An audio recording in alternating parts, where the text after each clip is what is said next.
ஒர்க்கர்ஸுக்கு ஒரு 10 பேருக்கு வீடு கட்டி கொடுத்துருக்காரு. நாங்கள் ஏற்கனவே பல பேருக்கு சொல்லியிருக்கோம். ஒர்க்கர்ஸ் கட்டி கொடுத்துருக்காரு வீடு.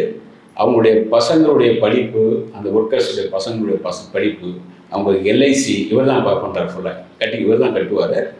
இதை வந்து ஒரு முறை விஜய் கிட்ட கேட்டப்போ அவர் வந்து அஜித் வந்து அந்த மாதிரி அவருடைய ஒர்க்கர்ஸ்க்கு வீடு வாங்கி கொடுத்துருக்காரு, வீடு கட்டியெல்லாம் கொடுத்துருக்காரு, நீங்கள் எதாவது பண்ணியிருக்கீங்களான்னு சொன்ன பிறகு தான் அவர் வந்து நாங்கள் ஒரு 8 பேருக்கு வீடு கொடுத்துருக்கோம் அப்படின்னாரு.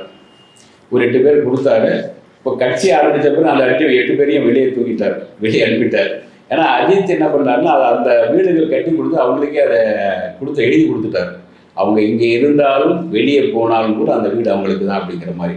அதே சமயத்தில் விஜய் பார்த்தீங்கன்னா அந்த வீடில் யார் யார் கூடி வச்சோ அத்தனை பேர் வெளியே அனுப்பிட்டு அவங்க தெருவில் இருந்து சமயத்தில் அவங்களுடைய ஒரு குமார் அப்படிங்கிற அவர் சின்ன வயசுலேருந்து அந்த அவருடைய ரசிக மன்றத்தில் இருக்கார்.